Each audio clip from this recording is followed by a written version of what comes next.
Hello बच्चों, मैं लोकेश पाराशर आपके लिए एक नया नया यूट्यूब चैनल लाया हूँ और इस चैनल पे मैं है ना कोर्सेज कराऊंगा।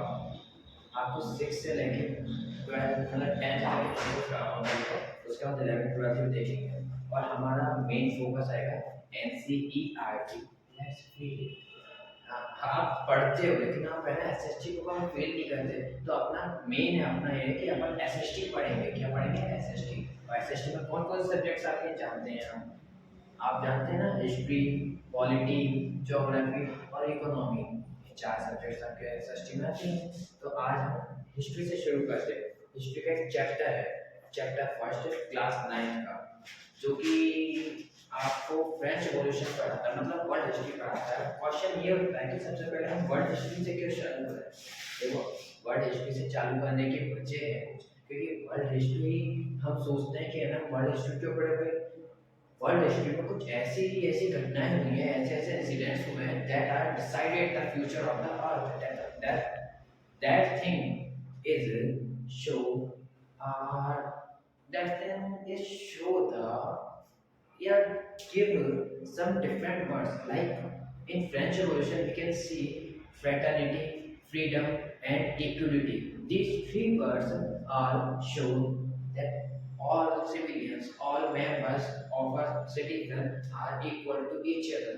क्योंकि जब है ना राजशाही वंश चलते थे, फेडरल सिस्टम चालू थे ना, तो उस वक्त में ये सबसे बड़ी परेशानी थी कि है ना राजा आया, सब नीचे गर्दन करके बैठ चुके हो, तो यार तो आपकी कोई इज्जत नहीं है। सबसे बड़ी चीज ये कि टैक्स दे आप रहे हैं, आपसे राजा चल रहा है, और कोई अच्छा राजा है तब तो चलो ठीक है, वो खुद आपसे नहीं कहेगा कि गधे चुप। लेकिन एक घटिया राजा कोई उठ जाता है जो कहता है कि हमारे लिए ये किया जाए, वो किया जाए। अरे क्वेश्चन ये होना चाहिए कि है ना, पहले तू ये बता तूने हमारे लिए क्या किया, हम तेरे को टैक्स दे रहे हैं, तूने हमारे लिए क्या किया। आप कई ऐसे राजाओं को पढ़ोगे जिन्होंने है ना कुछ अच्छा किया था, लेकिन कई ऐसे भी थे जिन्होंने कुछ अच्छा नहीं किया। तो अब हम है ना फ्रेंच रेवोल्यूशन में वही चीजें पढ़ेंगे कि ऐसा क्या क्या हुआ था। तो सबसे पहले फ्रेंच वर्ल्ड हिस्ट्री अपन इसलिए पढ़ रहे हैं क्योंकि वर्ल्ड हिस्ट्री में हम जानते हैं कि फेडरल सिस्टम को हटाना एक मेन मोटिव बन चुका था दुनिया का। और कई फेडरल सिस्टम के बाद कई ऐसी सरकारें आई जो कि नई थी। अभी नई सरकारों ने भी बहुत ज़्यादा दिक्कत पैदा की, बहुत ज़्यादा परेशानियां बनाई नॉर्मल सिविलियंस के लिए। तो उस परेशानी को दूर करने के लिए सिविलियंस ने क्रांति चालू की और सब तरह के काम हुए इसमें, सब तरह की लड़ाइयाँ छिड़ी, चाहे वो है ना शांति से लड़ी गई हो या फिर है ना हथियार से, मतलब सशस्त्र विद्रोह इक्विपमेंट से। तो ऐसी चीज़ के लिए है ना फिर औरतें भी उठी थी, क्योंकि औरतों को भी आज़ादी आसानी से मिली नहीं थी। औरतों को भी कई मशक्कत करने की वजह से आसानी, मतलब ऐसे मशक्कत करने से यहाँ पर आज़ादी मिली थी। तो चलो अपन फ्रेंच रेवोल्यूशन से स्टार्ट तो कर दें। पहले चीज, फ्रेंच रेवोल्यूशन को पढ़ते क्यों? सबसे पहले यही क्यों पढ़ते हैं? फ्रेंच रेवोल्यूशन को पढ़ने का मेन मोटिव ये है कि फ्रेंच रेवोल्यूशन अभी के वर्ल्ड में सबसे ज़्यादा पढ़ाई जाने वाली जो वर्ल्ड हिस्ट्री है ना, उसमें सबसे पहले हिस्ट्री फ्रेंच रेवोल्यूशन की भी है। तो हम फ्रेंच रेवोल्यूशन को देखते हैं। फ्रेंच रेवोल्यूशन में क्या हुआ? ये बेसिक है ना, स्टार्ट हो चुका था फ्रेंच रेवोल्यूशन का।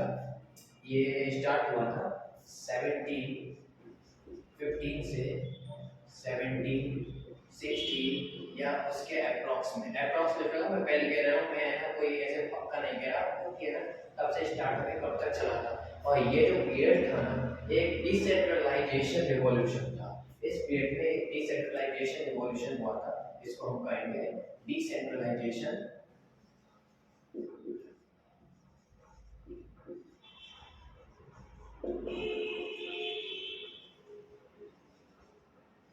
रिवॉल्यूशन। मतलब इसमें हम देखते हैं कि है ना एक बिना किसी लाइन के चलते हुए, बिना किसी प्लानिंग के है ना क्रांति कर दी गई। और आप जानते हैं जब भी ऐसा होता है कि हम बिना प्लान के कोई काम करते हैं तो नहीं हो पाता काम। सीधी बात है, आप खुद अपने अंदर सोचिए, आप घर से निकलोगे कुछ वजह से निकलोगे, कुछ प्लानिंग से निकलोगे, या ऐसे ही निकल जाओगे। और ऐसे ही निकलोगे तो क्या करोगे? कुछ नहीं आता ना सोचने में, कुछ समझ में नहीं आता। मोटिव चाहे कितना भी हो, लेकिन मेन प्लानिंग होनी चाहिए। प्लानिंग के बिना काम नहीं होता। तो इस वक्त में 1715 से 60 तक क्रांति हुई थी, अप्रॉक्स में 60। तो लेकिन वो क्रांति कोई ऐसी क्रांति नहीं थी कि है ना लोग इकट्ठे एक साथ में हैं और एक साथ में इकट्ठे होकर है ना काम कर रहे हैं, सरकार के अपोजिट में, राजा के अपोजिट में जाकर लड़ाई कर रहे हैं, रिवॉल्यूशन कर रहे हैं, क्रांति कर रहे हैं, उनको बता रहे हैं कि तुम गलत कर रहे हो, उनसे सवाल पूछ रहे हैं।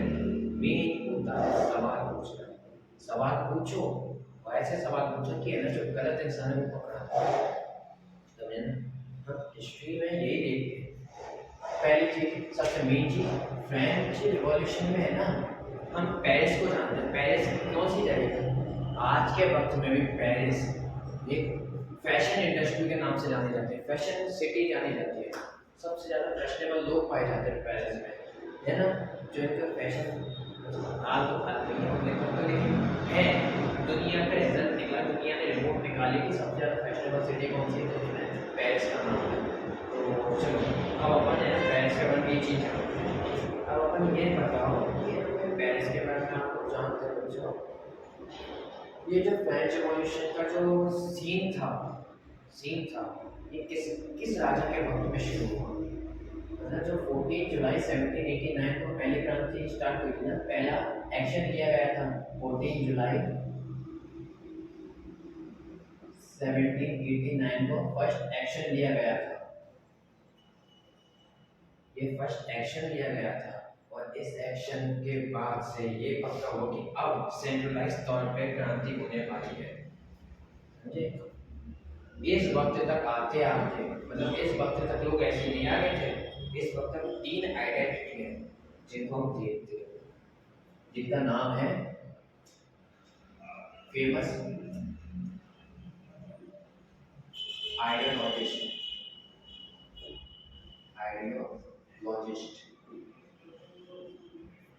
फेमस आइडियोलॉजिस्ट है, जो कि है ना जिन्होंने विचार दिए थे कि है ना हमको क्रांति करनी चाहिए, किस तरह से करनी चाहिए, क्यों करनी चाहिए, क्या वजह थी। आप भी सोचिए क्वेश्चंस को, ये क्वेश्चंस मेन है। जब तक आपके दिमाग में क्वेश्चंस नहीं आएंगे ना ये क्यों किया गया था, ये करने की वजह क्या बनी थी और इसका रिजल्ट क्या निकला था, परिणाम क्या आया, तब तक हमको कुछ समझ ही नहीं आएगा। इसको समझते हैं फेमस आइडियोलॉजिस्ट जो थे ना उनका नाम, फेमस वालों का नाम है, पहला रूसो,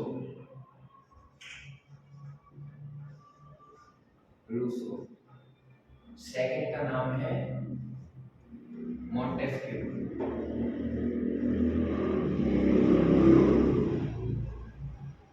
एंड थर्ड का नाम है जॉन लॉक। ये 3 ऐसे फेमस आइडियोलॉजिस्ट हैं जिन्होंने है ना विचारधारा को बदलने में बहुत ज़्यादा एफर्ट किया फ्रेंच रेवोल्यूशन में।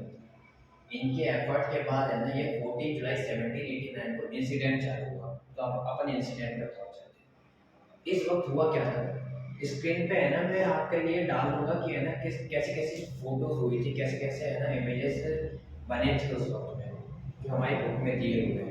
तो आप है ना एक बार अगर आपके पास बुक हो तो आप अपनी बुक में भी देखिएगा इमेजेस को, क्योंकि शुरुआत में है ना इमेजेस हमको ये लगता है कि इमेजेस कुछ काम नहीं आती, लेकिन सच बताए ना ये इमेजेस आपके दिमाग में है ना आइडियाज बनाती है। तो चलो 14 जुलाई 1789 को सबसे पहली क्रांति का एक सबसे पहला एक्शन लिया गया था, सबसे बड़ी क्रांति। इस एक्शन में लिया गया था कि बस्ताइल नाम की एक जेल थी। क्या नाम था उसका? बस्ताइल। जेल का नाम था बस्ताइल, हिंदी में से कहते हैं बास्तील। देखो हिंदी में थोड़ा सा कॉम्प्रोमाइज करना है, क्योंकि हिंदी हल्की सी भी ठीक है, आपने सुना है हिंदी में विद्यार्थी गलती तो होती है, तो आप हिंदी की गलती मत निकालना, ठीक है। तो अपन आगे चलते हैं। बस्ताइल के बारे में पता है, बस्ताइल में है ना फोर्ट था, बस्ताइल फोर्ट था जिसका नाम क्या नाम था इस फोर्ट का? बस्ताइल तो जेल थी, ये बस्ताइल जेल थी, बास्तील जेल जैसे कहते हैं। इसमें फोर्ट था जिसका नाम भी था बस्ताइल फोर्ट। इसके अंदर ये जेल थी। इस जेल पे है ना राजा का निरंकुश शासन था, एक तरह से ये माना जाता था कि राजा है ना, जो भी राजा की ताकत है वो इस जेल की वजह से, इस जेल की वजह से, इस फोर्ट की वजह से, फोर्ट मतलब किला, ठीक है ना, तो इस किला की, इस किले की वजह से, तो इस किले की वजह से ये है ना पावर तो है राजा के पास, तो इस पावर को घटाने के लिए और साथ में रिवॉल्यूशन के लिए है ना अब खड़े होंगे, क्रांति करेंगे, लड़ाई करेंगे, तो है ना उनको क्या चाहिएगा, उनको इक्विपमेंट चाहिए, इक्विपमेंट लड़ाई करने के लिए शस्त्र चाहिए ना। अब ये थोड़ी है कुल्हाड़ लेके कोई पहुंचे कि कुल्हाड़ी लेके हम पहुंचेंगे, कुल्हाड़ी से मारोगे, उनके पास ऐसे भाले रखे होंगे, वो तुम से एक फेंका भाला खत्म। इसलिए उन लोगों ने है ना, इन तीनों ने जब नॉलेज दी इन लोगों को, तो बस्ताल जेल में 7,000, कितने लोग, 7,000 मेंस एंड वुमेन्स ने एक आर्मी बनाई जिसको कहा गया सिविलियन आर्मी या फिर जन सेना।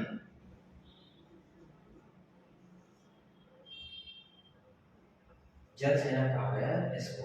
अब ये जन सेना ने है ना इस बस्ताल फोर्ट पे अटैक किया, सिर्फ एक सोच के लिए, इनका मोटिव एक ही था कि है ना राजा के पापा को घटाना है, उसके लिए रिवॉल्यूशन करना, क्रांति करनी है, क्रांति के लिए हमें शस्त्र चाहिए, हमें शस्त्र इक्विपमेंट्स कहाँ से मिलेंगे, हमें इक्विपमेंट्स मिलेंगे जो राजा के तानाशाह, जो एक इमेज है पीछे कि ना राजा को किस, राजा अपने फोटो में किस तरह के इमेज को यूज करता है, कुछ क्लियर में रहना ज़्यादा पसंद है, ऐसा था बस्ताल। ये बस्ताल था वर्साई के अंदर, ये बस्ताल फोर्ट वर्साई के अंदर,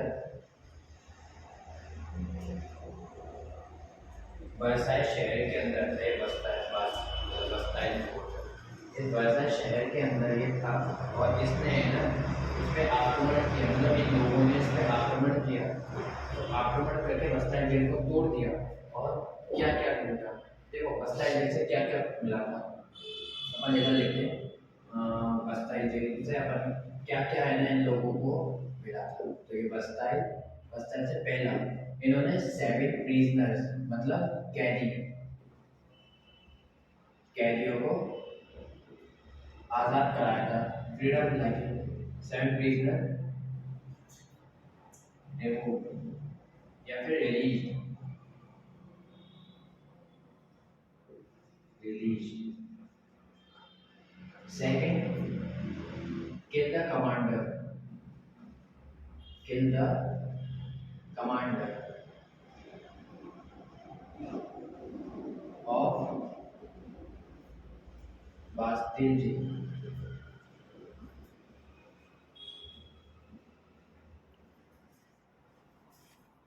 then save the property, save the property, क्योंकि इन लोगों ने जब ये है ना बस्ताल जेल तोड़ दी थी ना, तो तोड़ने के बाद इनको वहाँ पे कुछ इक्विपमेंट्स नहीं मिला है, इन्होंने सोचा तो था गोला बारूद मिलेगा बहुत सारा, जिससे ये राजा के सामने एक सेना बना सके, इनको कुछ नहीं मिला है, इसलिए इनको इतनी ज़्यादा गुस्सा आ गई कि इन्हें इन 7,000 मेंस एंड वुमेन्स इकट्ठे होकर इन्होंने तहस नहस कर दिया सब, और तहस नहस करके इन लोगों ने ये जो चीज़ें तोड़ी फोड़ी थी ना, इन सब चीज़ को इकट्ठा किया और है ना बाजार में सेल कर दिया। तो sell, sell the things, sell the things, ठीक है ना, सामान को सेल कर दिया, बस्ताल जेल से जो भी कुछ प्राप्त हुआ, और सेल किन लोगों ने खरीदा, सोचो भाई, खरीदने वाले लोग कौन थे, खरीदने वाले वह लोग थे जो कि चाहते थे कि है ना हमारा आज के वक्त में है ना ये जो क्रांति हुई सबसे बड़ी क्रांति, इसकी एक मेमोरी रखी जाए, इसका एक इमेज रखते हैं कि हमने है ना इस क्रांति को होते हुए देखा है, या फिर दुनिया की सबसे बड़ी क्रांति में से ये एक क्रांति है जो है ना सबसे पहले हुई थी।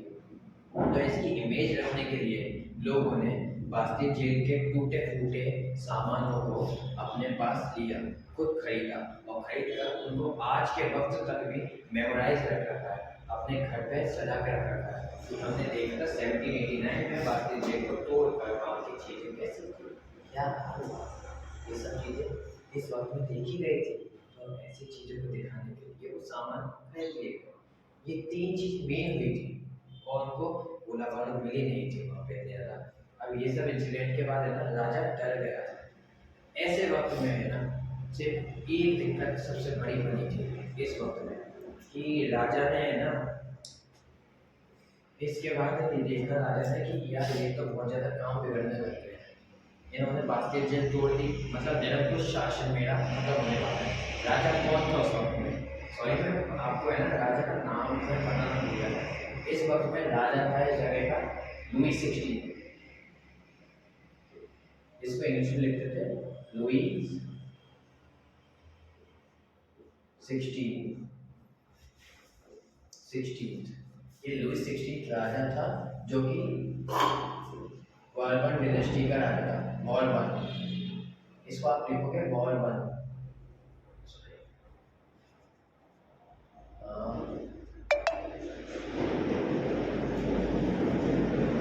बॉर्बन डायनेस्टी का राजा था ये। आज के बर्बन बिस्किट आता है ना उससे याद आता है कि बर्बन डायनेस्टी का राजा था वही लुई 16 के बोले, क्योंकि इनके वंश में जो भी राजा बना था उसने अपने नाम के आगे मतलब नाम में लुई जोड़ा और साथ में वो किस नंबर का राजा था उस तरह से अपने नाम के आगे नंबर लिख दिया। तो ये 16वें नंबर का राजा था। इससे पहले जो राजा थे ना जो फेमस राजा थे वो थे लुई 14 और लुई 15। देखो 14 जो था ना वो एक बड़ा राजा माना जाता था, ये बात मैं आपको बताऊं तो लुई 14 के बारे में ज़्यादा कुछ तो बात नहीं, लेकिन है ना लुई 14 के बारे में ऐसी बात है कि वो बहुत ही महान और अपराजय राजा माना जाता था। वो हमेशा जिस भी युद्ध में गया ना हर युद्ध में जीता, कभी हारा नहीं, इसलिए लुई 14 को याद किया जाता था। ठीक है, अब लुई 15 की बात करें। लुई 15 के वक्त में अमेरिका में जो क्रांति हो रही थी ब्रिटेन के खिलाफ, ब्रिटेन ने कॉलोनीज बना दी, अमेरिका ने 1773 में क्रांति की और उस क्रांति में अमेरिका ने ब्रिटेन के 3 चाय से भरे हुए जो चाय की पत्ती होती है उससे भरे हुए जहाज थे वो पानी में डुबो दिए। और इस क्रांति को है ना 1773 में जो हुई थी इस क्रांति में हेल्प की थी उसकी अमेरिका की लुई 15 ने। ठीक है ना, तो उस क्रांति की वजह से है ना इनका कोष खाली हो गया था। कोष मतलब इनका जो राजसी कोष था जहाँ पे ये है ना अपना स्वर्ण वगैरह रखते थे इकट्ठा, वो सब खत्म होने लगा था, धीरे धीरे खत्म होने लगा। और ये जो सब तो ये मदद करने के बाद है ना लुई 15 की एक बात और है कि लुई 15 ने है ना एक युद्ध लड़ा था, मतलब एक युद्ध था होने को तो, लेकिन वो युद्ध 7 साल चल रहा था। ब्रिटेन से युद्ध किया था फ्रेंच ने जब लुई 15 राजा था, वो 7 साल चला था, जो कि सप्तवर्षीय युद्ध के नाम से जाने जाता है, 7 ईयर वॉर के नाम से। अब ये सब होने के बाद है ना जब लुई 16 को राजगद्दी पे बैठा है जो बर्बन डायनेस्टी का है, तो इसकी एज थी 20 साल। लुई 16 के बारे में थोड़ा सा देखते हैं, वर्साइल्स के बारे में हम जान गए, अब लुई 16 के बारे में जानते हैं। लुई 16 का क्या हाल था? पहले ये बर्बन डायनेस्टी से बिलोंग करता था और ये जीता बर्बन डायनेस्टी का ये। ठीक है, दूसरी बात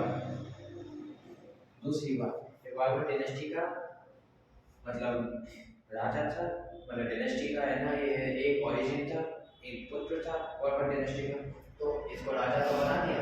इसकी एज क्या थी जब ये राजा बना? इसकी एज थी 1774 में ये राजा बना, तब इसकी एज थी 20 साल, 20 इयर्स। 20 इयर्स इसकी एज थी और 20 इयर्स की एज प्लस इसकी शादी करा दी थी और शादी कराई थी इसकी एक राजकुमारी से जो कि थी ऑस्ट्रियन राजकुमारी, ऑस्ट्रियन की राजकुमारी थी जिसका नाम था मैरी एंटोनियटे।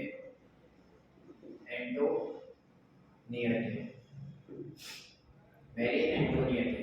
अब ऐसा मैरी एंटोनियट से शादी करा दी, ये एक्स्ट्रा बैगेंट थी, मतलब बहुत ही ज़्यादा खर्चीली थी ये, बहुत ही ज़्यादा खर्चीली थी ये। अब इससे शादी करा दी, अब फिर इसके बाद कुछ बचा नहीं भाई, बहुत ज़्यादा खर्चा ये कर रही है, ठीक है, ये कर रही है। राजा लुई 16 वो खर्चला बच्चा था ना, 20 साल का है, दिमाग नहीं है बेचारा, बंद बुद्धि है, उठ के आ गया राज करने। और इसने अपना खजाना देखा तो खजाना खाली। फिर इसके मम्मी पापा खर्च ले, इसके मम्मी पापा आ जाए तो भैया ससुर जी और सासू जी की थोड़ी सा ख्याल तो रखना पड़ता है ना। अब उसमें हमें बड़ी सी सभा बुलाई जाती थी, बड़ी बड़ी सभा बुलाई जाती थी वर्साई के अंदर, इसके पैलेस में, वर्साई में ये रहता था, वर्साई में, वर्साई, वर्साई में अपने पैलेस में रहता था ये। तो एक बड़ी सी सभा बुलाई जाती थी जब भी इसके सासू जी ससुर जी आते थे, याद रखने के लिए सभा, ये मतलब बहुत ज़्यादा नेगेटिव चर्चा करता था ये, तो उस चीज़ के लिए बता रहा हूँ। ऐसे सासू जी ससुर जी की इसमें गलती नहीं है, गलती तो कई लोगों की इसके पीछे, इनमें फ्रेंच और इसकी बात करो कुछ और ना समझना। तो देखो वर्साई में है ना बड़ी सी ये है ना सभा बुलाता था, और कई बार बुलाता था ये साल में, वैसे सभा बुलाए तो उसमें फालतू के खर्चे, जरूरत नहीं है ऐसे ऐसे खर्चे किए जाता था। अब इसका है ना पूरा का पूरा काम बिगड़ने लग गया। इसके पास जो भी साम मतलब इसका कोष था, राजकोष था, इसके पास जो भी ट्रेजर था वो सब खत्म होने लगा धीरे धीरे। इसने फिर सोचा कि अब टैक्स बढ़ाया जाए, मतलब खर्चा कर रहे हैं ये और टैक्स बढ़ाने के लिए इसने सोचा, चलो टैक्स बढ़ाने के लिए सोचा, कोई दिक्कत नहीं, लेकिन भाई टैक्स किस पे लगाएगा, किस पे लगाएगा। इस वक्त में जैसे अपन इंडिया में देखते हैं, इंडिया में है ना पहले के वक्त में किस तरह से लोगों को जाना जाता था। पहला कहते थे एक महापुरुष है जिसके सिर से बने हैं ब्राह्मण, है ना, जिसके सिर से बने हैं ब्राह्मण, हाथों से मतलब भुजाओं से बने हैं क्षत्रिय, पैर से बने हैं वैश्य, और जो पैरों से बने हैं वो थे शूद्र। इस तरह से बांटा जाता था। तो ऐसे ही यूरोप के अंदर है ना 3 तरह से बांटा जाता था लोगों को। या ट्रायंगुलर शेप याद रखना, या आपकी है ना बुक में भी है, मैं आपको है ना एक एक करके सब वो है ना पिक्चर्स है ना पीछे दिखाऊंगा, आप देख लीजिएगा, ठीक है। ऊपर की साइड देखिएगा, 3 तरह से बांटा जाता था। पहला था इसमें ये वाला, जिसको था क्लर्जी बोला जाता था, जिसको क्लर्जी मतलब पादरी, क्लर्जी को हिंदी में बोल रहे हैं पादरी, भाई पादरी नहीं बोल रहे हैं, पादरी बोल रहे हैं, समझना, पादरी। दूसरा था नोबिलिटी, ये थी नोबिलिटी, जहाँ पे है ना, जहाँ पे राजशाही वंश के लोग थे, मतलब राजा, राजा के साथी, उसके मम्मी पापा वगैरह वगैरह। क्लर्जी में कौन थे, क्लर्जी में वह लोग जो कि है ना चर्च में जाके पूजा पाठ करते थे, जैसे कि अपने भारत में ब्राह्मण है, ऐसे क्लर्जी के लोग थे। और थर्ड स्टेट के, ये बहुत बड़ी आबादी, सबसे बड़ी आबादी कहा जाए तो करीब 70% आबादी थर्ड स्टेट में थी, और ये 3 पार्ट में बांटी गई थी। इसका नाम भी थर्ड स्टेट ही दिया था, थर्ड स्टेट, ये 3 पार्ट में बांटा गया है। ऐसे ऐसे 3 पार्ट में बांटा गया है। पहले पार्ट को बोला गया कि इस पार्ट में रहते हैं कौन, इस पार्ट में है बिग बिजनेसमैन,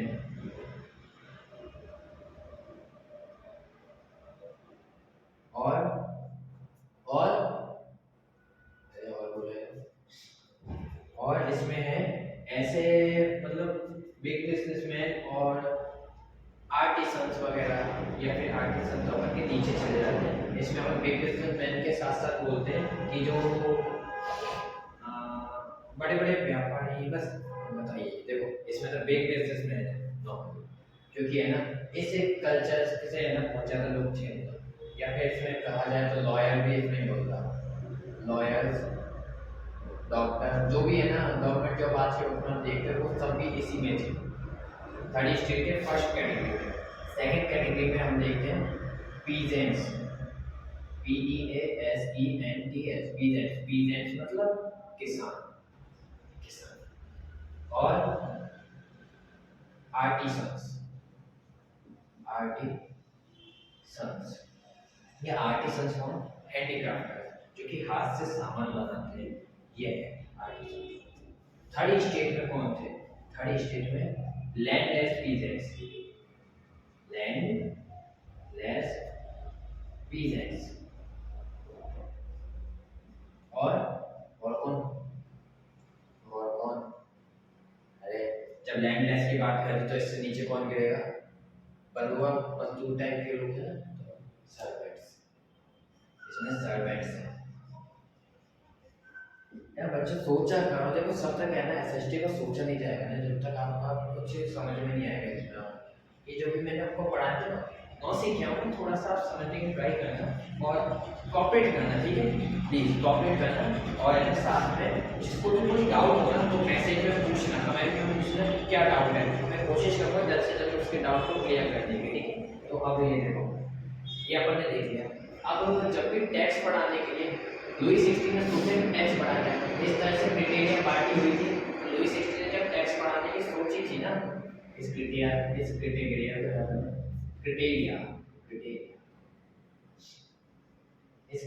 को याद रखना, ठीक है। ये मैं ना अच्छे से बंद कर लेता हूँ। ओह सॉरी, दस्तावेज आ गया।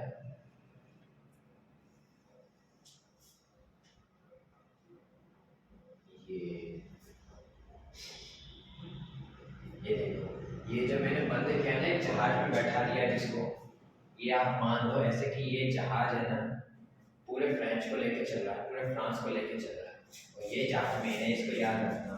तो अब जब भी है ना लुई 16 ने अब देखा हमने कि टैक्स बढ़ाने की सोची थी, 1789 में टैक्स बढ़ाने की सोची, इसने लोगों को बुलाया, इसने है ना एक फ्रांस में बात थी कि है ना जब भी आप टैक्स बढ़ाना चाहोगे तो आपको है ना एक सभा बुलानी पड़ेगी, असेंबली मीटिंग होती है, उसका नाम था असेंबली मीटिंग, कहा जाता था उसको, हाँ असेंबली मीटिंग,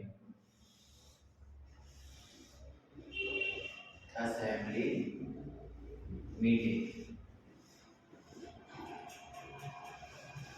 उस असेंबली मीटिंग में है ना सभी लोगों को बुलाया गया। उस असेंबली मीटिंग में देखो किस तरह से बुलाया जाता था, ऐसे ऐसे एक पूरा बड़ा सा वो मतलब सभा बुलाने के लिए एक बड़ी सी है ना डोर होता था, या फिर कहें तो एक कमरा होता था बहुत बड़ा, जिसमें इधर और इधर दोनों साइड कुर्सियाँ लगी रहती थी, ठीक है, बीच में खाली रहता था, बीच में खाली रहता था, और इधर की साइड जैसे सजावट वगैरह होती थी फालतू की जिसका कोई मतलब नहीं था, लेकिन होती थी, मतलब जेब में नहीं है पैसा, चलने फिर भी चुराने कहावत याद नहीं है सबकी। तो देखो इधर की साइड से इस तरह से है ना सभा को बैठाया जाता था, ऊपर की साइड या नीचे की साइड है ना कहीं भी बैठा सकते थे, क्लर्जी इधर जैसे बैठा दिया क्लर्जी को, क्लर्जी लोगों को इधर बैठाया जाता था, पादरी लोगों को, और इधर बैठाया जाता था नोबिलिटी लोगों को, मतलब कुलीन लोगों को इधर बैठाते थे, पादरी लोगों को इधर बैठाते थे, और जो लोग अब बचे थर्ड स्टेट के, उनकी कोई इज्जत नहीं थी, इज्जत नहीं मतलब पीछे रह गए, कोई मतलब नहीं तुमसे, क्योंकि तुम्हें इज्जत नहीं है, इज्जत नहीं तो इस जगह पर पीछे उनको खड़ा कर दिया जाता था, ऐसे पीछे की साइड खड़े हो जाते थे, और ये पीछे की साइड जो खड़े हैं ये थे थर्ड स्टेट के असली के लोग, जो टैक्स भर रहे मतलब टैक्स भर रहे थे,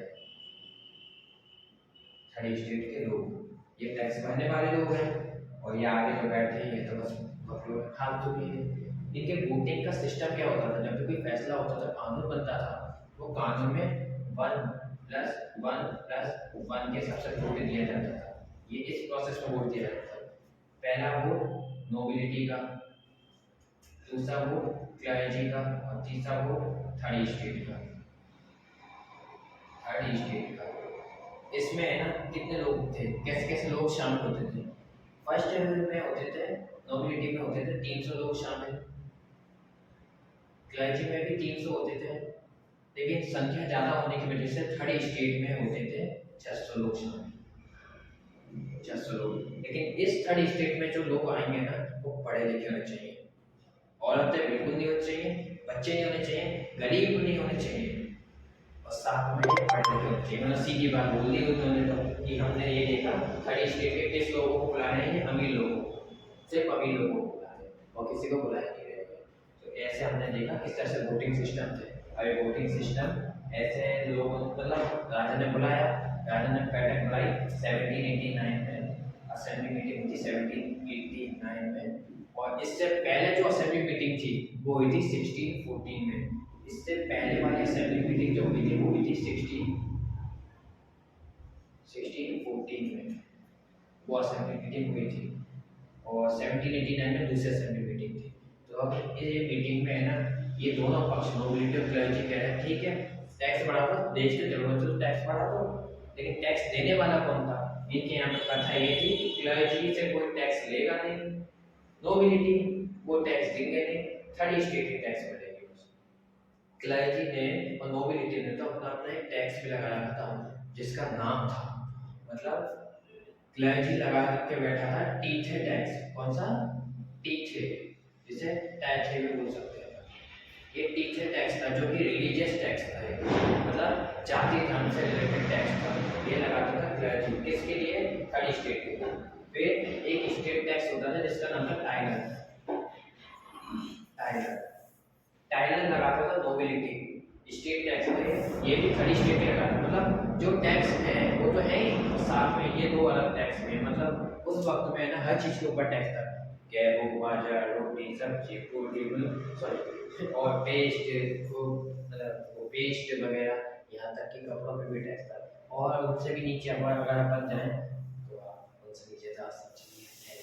मतलब ऐसी ऐसी चीज़ों के ऊपर टैक्स था जो कि आप है ना सोच नहीं सकते कि आप सोचते हो कि आज के वक्त में तो किसी को ये फ्री मिलेगा, यहाँ तक कि पानी पानी जैसी चीज़ पे भी एक बड़ा टैक्स था।